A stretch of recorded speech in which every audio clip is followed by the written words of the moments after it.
I'm Elad Gilo, one of the co-founders of Reach. Cold Email Hot Takes is a mini video series in which we talk to inspiring sales leaders about their approach to outbound sales.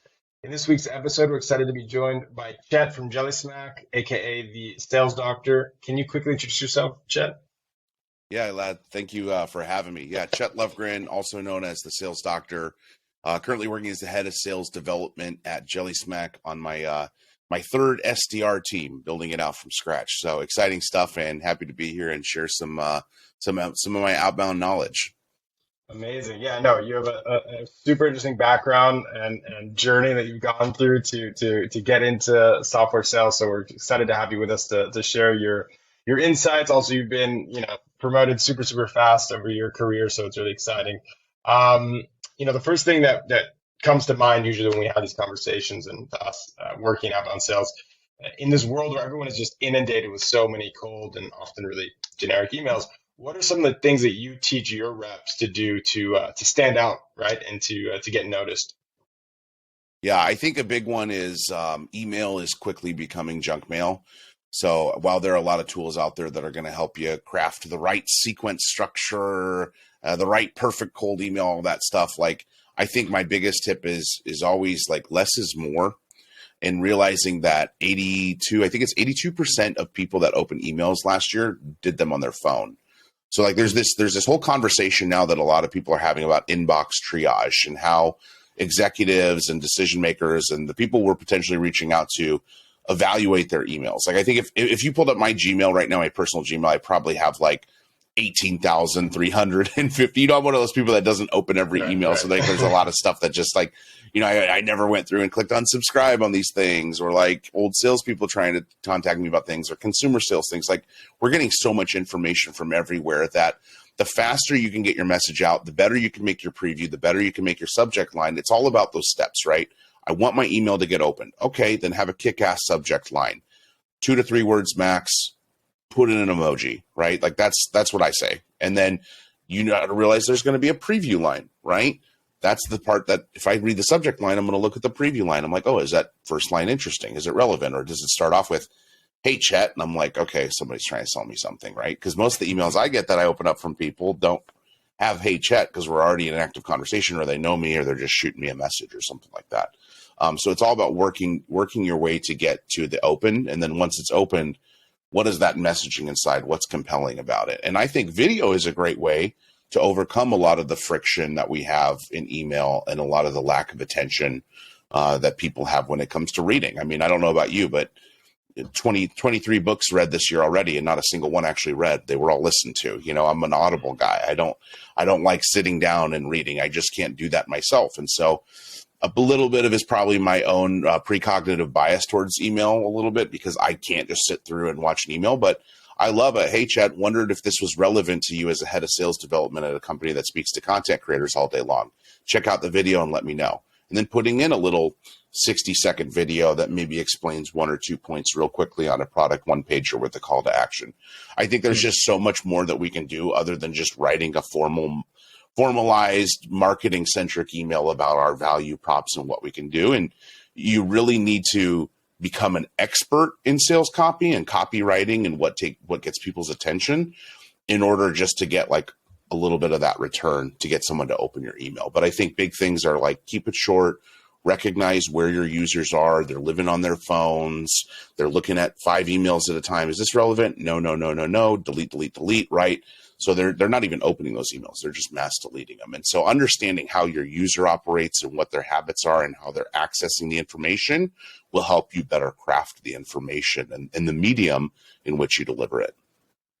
No, that's super smart. In fact, we think about it in a similar way, but just to recap, so you're basically it's obviously less is more, right? So we obviously don't want to steal too much of your time. You see a block of text, it's usually intimidating for people. They're not going to read it. What I really liked about what you mentioned though is it's kind of a pattern interrupt, right? Like Mm-hmm. it's instead of going for like hey chat or hi chat or anything that we're used to seeing when somebody doesn't know us and they're reaching out, you know, structure the sentence differently. Like make it look different. It's already going to catch somebody's eye in a different way. It Yeah. also makes me think of this. I've talked to a sales leader in the past who once told me, every line is designed to get you to read the next line. Like that is Mm-hmm. the goal.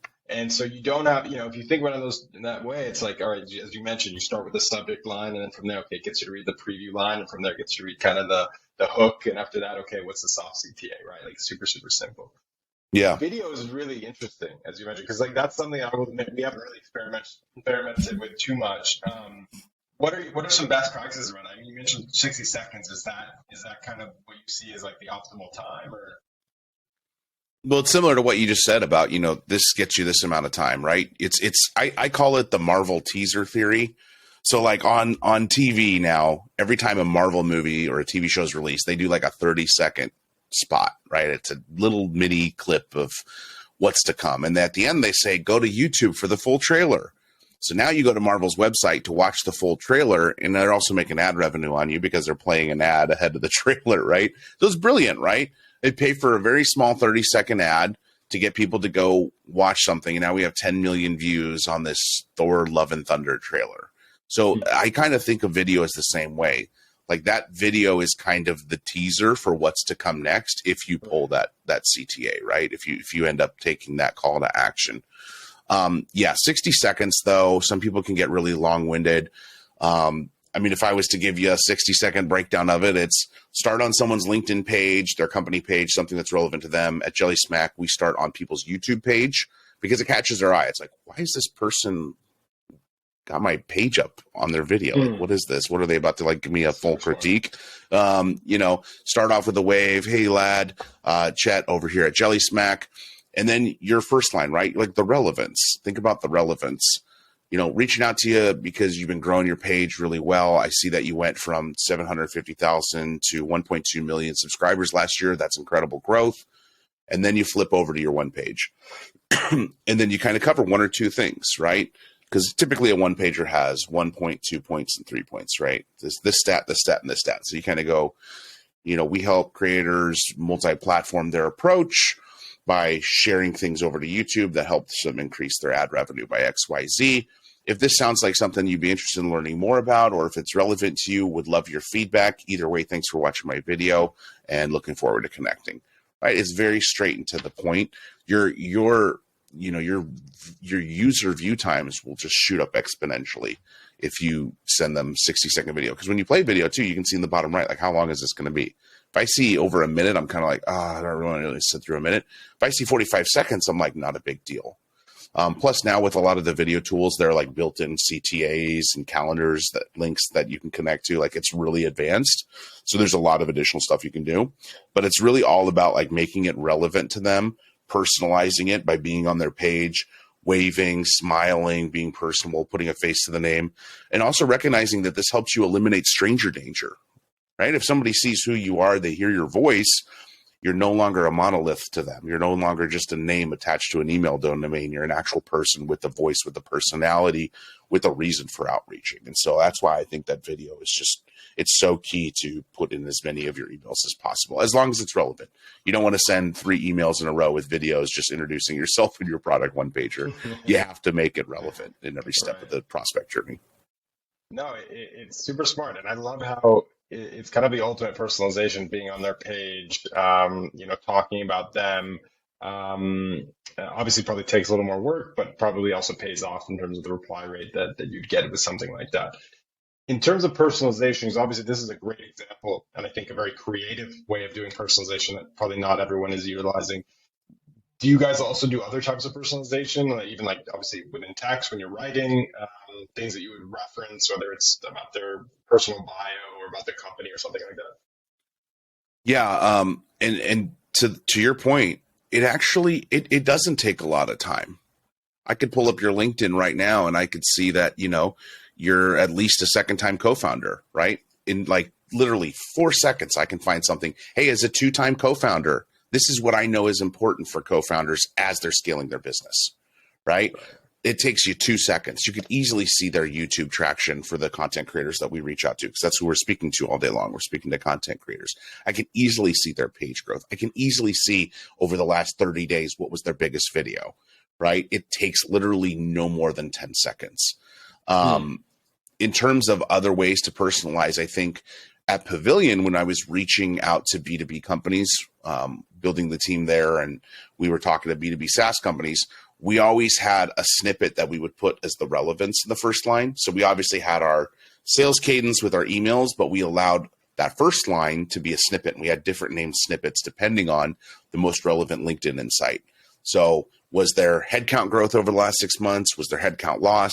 Do they have open SDR roles? And then we kind of had that snippet broken down. We had open SDR roles, open AE roles, general open sales roles, open CS roles, sales and CS, so that we could get the most relevant messaging. So if it was like, hey, you see they're hiring CS and AEs, use the sales and CS open roles. And then obviously there was round of funding. And then there was also job change when we would reach out to people that were at a target account. So if we saw that a new VP of sales started at a target account where we were reaching out to the VP of marketing, we would introduce ourselves to that person. Hey, congratulations. Excited to see your trajectory on your 30, 60, 90 plan. I know that can be really cumbersome and you have a lot on your plate. As you evaluate things and find that maybe new tools are missing, here's some information about how Pavilion can help regarding sales training and enablement. Right. So it was about getting as hyper personalized as you can and really that first line. And then everything else is kind of like structured, right? Pavilion helps by doing this. Right. Would you be opposed to learning more? Either way, looking forward to connect. Yeah. No, it makes a ton of sense. So we talked about this a little bit, I think, before our podcast, but this idea of content, right? Like creating content, sharing content, being educational. I'm curious how you view or how you teach your reps in terms of, do you take an educational approach to your outbound? Like, is it about educating the prospect, or do you prefer humor, for example, as an alternative, or maybe both? I don't know. Yeah, there's a very fine line of education and boring the shit out of someone.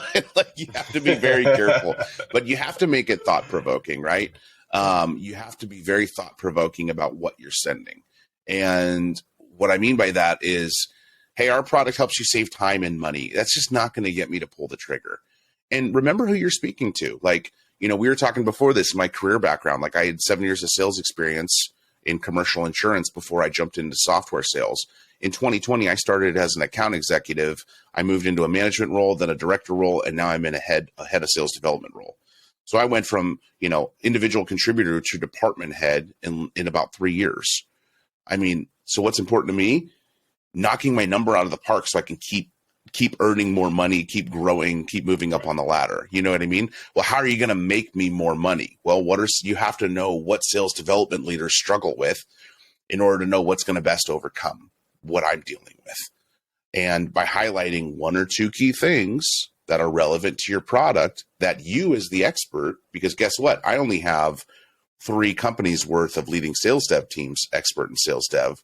But if you're a company that's pivoting a product to sales dev teams and you have 40 customers, you have 15 times more experience than I do. You have this well of information from your customer base, whereas I only know what I know. And that was like a big thing we talked about at Pavilion was, we have 10,000 members. We're 10,000 members strong. We have, 2,800 VPs of sales. So a VP of sales that's in their mid 40s, who's on their 4th, 5th stint, has 10 years of VP of sales experience. We have 2,800 VPs of sales experience over the course of 10 years. We have a millennium of sales experience at our disposal, So our well and our fountain of knowledge is way more vast because we're experts. And I don't think people leverage customer success enough either. Like that's a big part of it, to understand who you're talking to, what's important to them. Like it baffles me that when marketing typically creates content, they create content. And if maybe good marketers maybe will contact salespeople to work through creating that content. But what about CS? Like, it really baffles me that it's not like a three-headed dragon on that approach, where it's like, hey, marketing, CS, and sales are all working together to craft the newest case study, craft the newest customer spotlight, craft the newest free resource that we're going to release. Because guess what? Sales knows how it's going to create demand gen. CS knows how it's going to actually interest the customer because they're talking to them and they have a crystal ball of what their journey looks like 6 to 12 months down the road. And then marketing is going to know how to make it look interesting and how to lay it out and how to logistically get it in there with the operations team and create the flow of the funnel. And I don't know why those 3 departments don't work together as much as they should to create that content and really make it valuable. But hopefully, perfect world scenario moving forward, more companies will start moving to that model. And regarding that, I mean, it sounds like you would definitely encourage, obviously, the sales team to go speak directly with CS and obviously get those insights. But in terms of the content itself, like, are you sharing blogs? Are you writing like a snippet of something? Are you sharing links to other resources, or is it more video? Like, what are the things that you like to do that you think is a digestible way to share that content? Yeah, I think the more informational and helpful educational content you can provide, the better. And so, like, great example is at Jelly Smack, we're helping YouTube creators cross post their content to other platforms without doing any extra work. We kind of like take their videos and we do that heavy lifting for them, and then they make ad revenue on that. And so for us, releasing a cool little 2.5 minute thing about the perfect 10-second hook for your YouTube videos, because everybody knows that 10 seconds is the hook on a YouTube video, is like a really big thing. And so being able to have that resource and go, hey, was watching this video, saw your hook and thought this might be relevant. Great job falling within the 10-second hook. And now you send this tool to them that helps you understand the hypothesis and the 3 points behind creating a 10-second hook. So anything you can send. So like, hey, if I'm a company that's, yeah, like, great example, like lavender.ai or something, right? I'm helping people craft better emails. This is why you see them continually posting content about, hey, these are the 10 steps to this type of framework for an email. This is how to do inbox triage. This is how to do this. This is how to do that. Pavilion, we did the same thing. We would release compensation reports for sales leaders. That was like a really big resource that people like, because there's a lot of executives there and they want to know if they're fairly paid for the hard work that they're putting in. We would release, there was tons of stuff. I put out sales sequence guides and everything for people. We would put out, video prospecting framework guides and stuff like that. Like, those things are really relevant for people, and people really do read that stuff. The reason people don't read that is because you're not effectively communicating what the resource is or even sending it to people, which is unfortunate, because marketing works really hard and they put together a lot of great stuff with the strategy teams and the enablement teams. And so I think it's on the reps and people that are doing the outreach to be a little bit more diligent about finding the best way to send that at what part in the prospect journey, and then making their messaging on that outreach compelling enough to get them to actually follow through with looking at the content. Yeah, no, I agree. I think that there's a ton of just amazing resource out there. I think one of the mistakes we often make, I think, in the industry at large is, and this could be attributed maybe a little bit of laziness on the part of reps in general. It's just like, you send the link to the blog, or you send the link to the report, or you send the link to, and for the most part, most people probably won't like click on it because you probably haven't sold why they should actually click on it or what's in it for them. But then they arrive to this place and there's probably just a ton of text. And if you're a prospect and like, I haven't fully bought into this yet, like, why am I going to spend 20 minutes reading this article?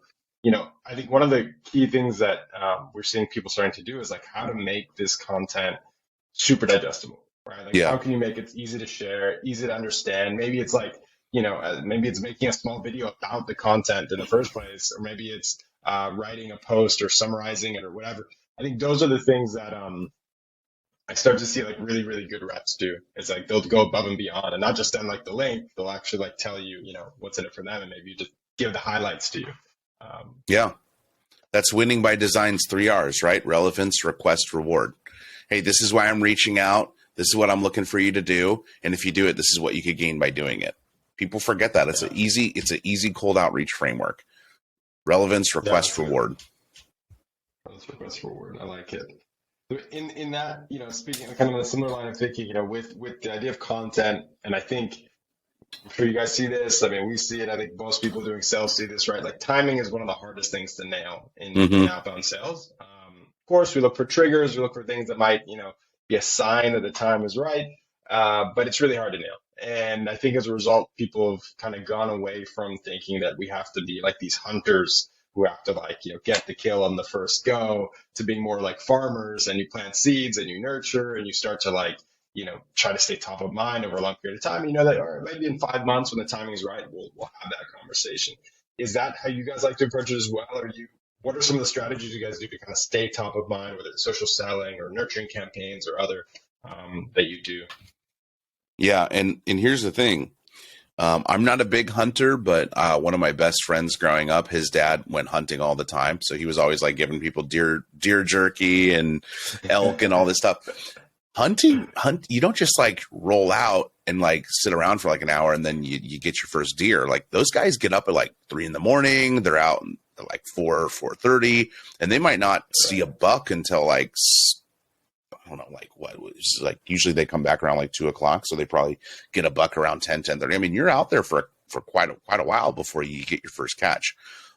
Fishing, same exact thing. You know, you're not just going to cast a line and all of a sudden you get a good fish. Now, there are a lot of tools that'll help you find out where schools of fish are, right? There's a lot of those things that read the underwater, the biometric sensors and all that. But again, to software and tools, we have those things in place. So in terms of hunting, like that can take a while before you really get your catch. So but it is more of that farming approach, you know. In Fanatical Prospecting, Jeb Blunt talks about the 90-day prospecting pipeline. And I tell reps this all the time. What you do today is typically not for tomorrow. It might not even be for 3 months down the road. But I think the weird thing is when we do sales outreach and we have our initial sales sequence campaign, why do we stop once that's done? I'm not saying continually hammer the person, but once you complete, let's call it a series of 5 emails, 3 calls, 4 social touches, and a piece of direct mail over the course of 3 business weeks in your initial outreach campaign, why don't you put them in a follow-up sequence so that 30 days down the road, you're pinging a relevant resource to them? 2 weeks after that, you're sending them a LinkedIn voicemail with a relevant LinkedIn post that you found.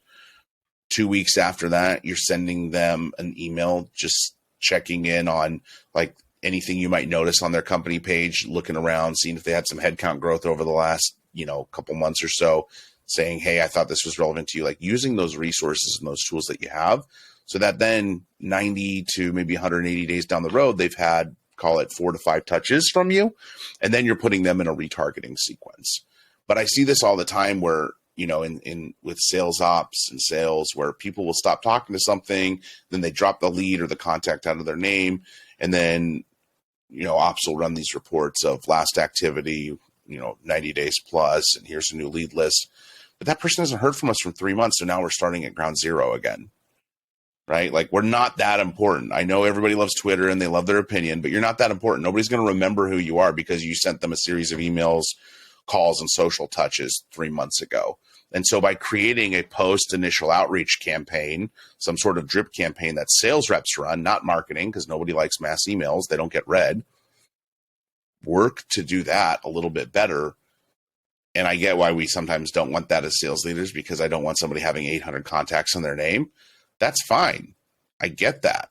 But not everybody's going to qualify to go through that 3-month drip campaign, because you'll get a lot of people that'll just tell you no straight up. And then those are the ones that you just drop. They don't want to hear from you for a while, and then you retarget them in 3 to 6 months.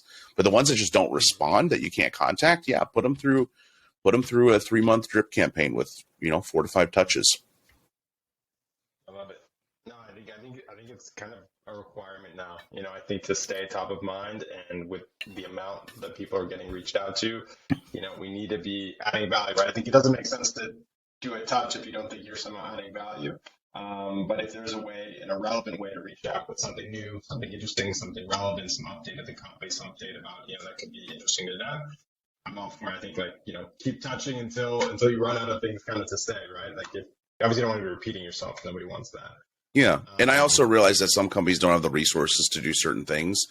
But I don't really want to I don't know if I should name drop companies, but there's a company where I've been evaluating their tool, and it's in their sales process, but I'm sure there are things you could do in the outreach process.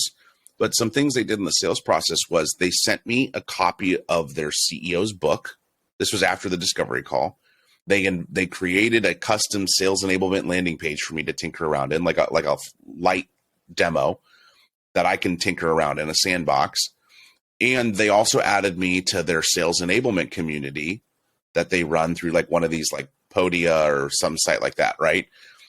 And that community, I've looked through it, and it's not just a Slack channel; it's like a real full-fledged resource. And I looked at that, and I was like, I've paid for similar. I paid $15, $20 a month for similar things Or some guy's like, hey, this is a content creation community. I teach you how to do all these things with content strategy and management. I paid like $10 to $20 per month, and it's the same platform that's facilitating it. And I'm like, they just gave it away for free, but they have somebody that's running that. They have somebody that's using this as a resource for people that are interested in sales enablement. They sent me a book. They gave me a little light demo sandbox to play around in and create my own sales landing page without having to plug into any software on my end. Like really cool stuff. And yeah, that's in the sales process, but like, I mean, hey, you know, if you're big meaty targets or VPs of sales and VPs of marketing, VPs of customer success, and you're on your 8th outreach and you're not getting any traction, why not create an offer stage where you're offering them access into a light community or something of that nature, or a product tour? Right? There's this company called Tourial that does these really cool product tours that they build out for companies. Like, give me something to look at, show me, don't tell me. And so by giving people some of those resources, like we just have to invest more in our prospects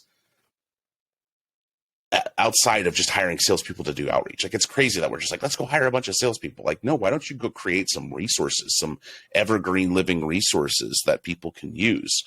I just think we need to invest more in our prospects, and we're not doing enough investment in our prospects. We're investing in salespeople and our company, but I just don't think we're investing in our prospects enough.